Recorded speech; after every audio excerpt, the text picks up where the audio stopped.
tutorial today. This one on sub bass.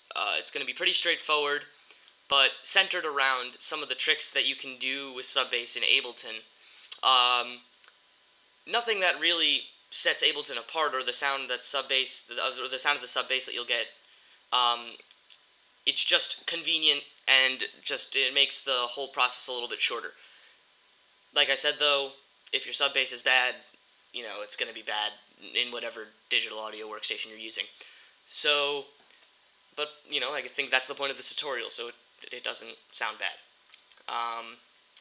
So here I have a bass sound. It's just a saw bass sound, which I have aptly named Fat Saw Bass. Okay, so here's your Fat Saw Bass sound, and this is the note pattern that I have put in for right now.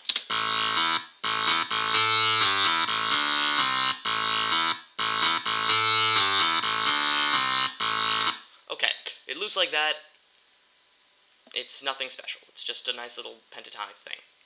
Now we want to add some sub to it, because it seems to be it's lacking. Even though it is a pretty fat, nice, thick saw sound, there could be more there. There could definitely be more.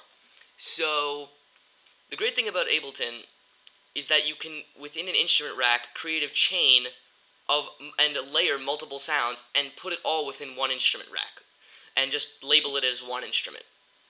So if you want to put your sound in an instrument rack, first of all, you're going to select your VSTs. In this case, I chose to make this bass sound with Silent 1 originally, and you can hit Command G, and that will, or Control G if you're on Windows, and that puts your synth and any other effects you have along with it into an instrument rack. Once you have this instrument rack, this is an instrument rack right here, you'll see these macros come up, and you'll see these 3 buttons along the side. If you click the middle button, that allows you to see your chain.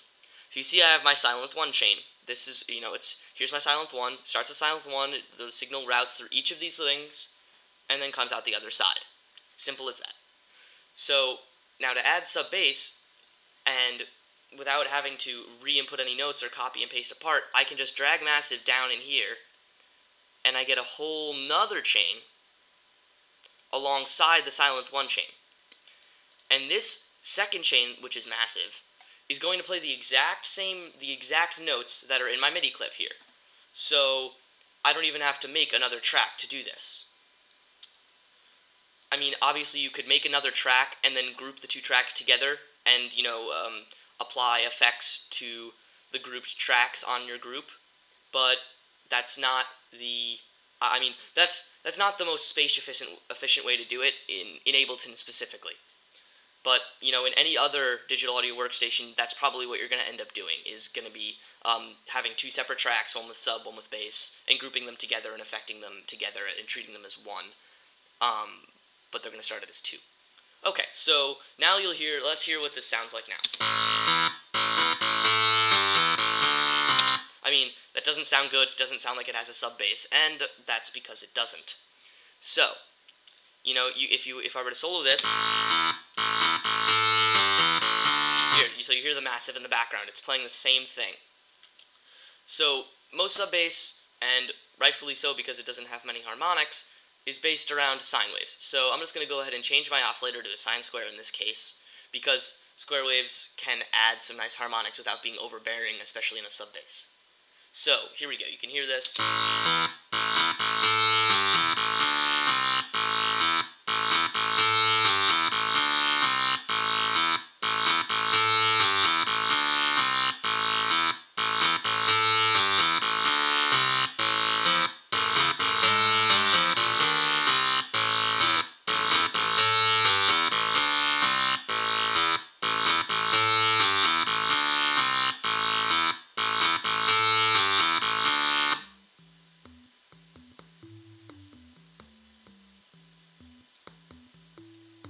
So you can hear, now I've got some sub bass going on down there. And it's not a lot yet, but it's something.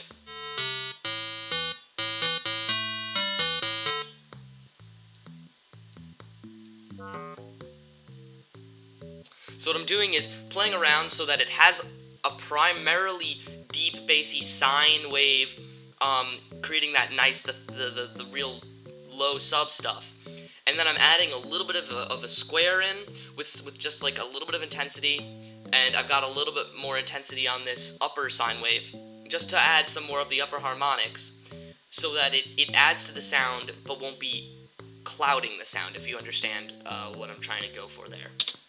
Okay, and so now, I obviously, since this is a sub bass sound, you're gonna want to put a low pass on this. You're gonna want to cut out those high frequencies, and you can do this with an EQ once you're done with the patch, and you can do it with a greater degree of accuracy. Like really, getting your roll-offs right at 200 hertz, so that it really is it's exactly fitting into the mix.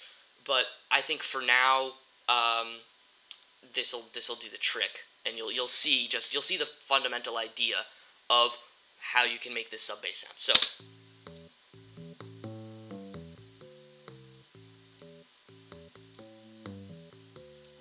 and obviously you're gonna want to keep your level all the way up and extend the attack. You could hear it clicking before. If you get clickiness in any sound ever, just extend the attack or release.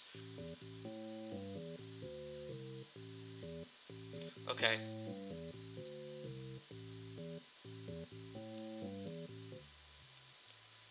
Pump all of these through filter 1. That'll give you the most control.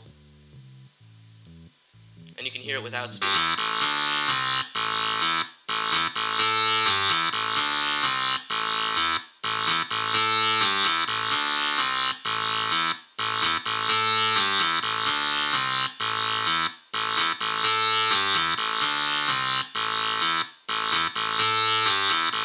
That's without the sub bass I was working on just before.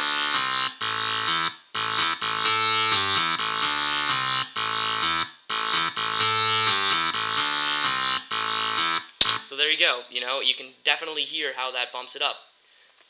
This is a fundamental way of making a sub bass. This is the most fundamental way. If I really wanted to really glue this sound together, I'd be paying attention to the spectrum on my main higher bass sound, seeing where its sound is really, what frequencies it's really dominating, and making sure that the roll off, that I'd put like a high pass actually on the upper bass sound to get rid of all the low really sub frequencies, the unwanted sub frequencies, so that my sub bass would really take up that space and would come through in the most effective way. And it would really sound like that bass was getting supported. But for now, I think you get this idea that it's better than just this.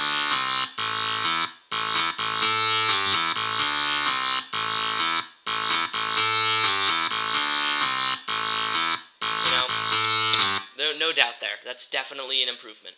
So, yeah, I hope this was helpful. Just before I go, I just want to maybe just give you some pointers on what to do after you have this bit set up. Okay, so once you have your tracks, your sub and your main bass sound, compress them together after you've gotten the volumes balanced. So first make sure that the volumes of the respective sub / mid bass, they're balanced nicely. You don't feel like one is riding on the other, and they're not colliding and causing destruction of frequencies, where they're overlapping.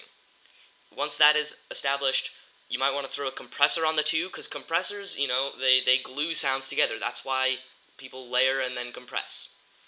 So once you've glued them together, from there you're the artist. You choose what you want to do with your filters, etc., etc. And yeah, I hope this is helpful and still contains enough good information for it to be worth your while in watching. Alright, so yeah, that's it. My name is Connectome, or Connect to Me, as some people might pronounce it, and that's my producer DJ name, and feel free to check out my SoundCloud and subscribe, or not. Maybe. It's up to you. Might find it helpful. Alright. Peace out.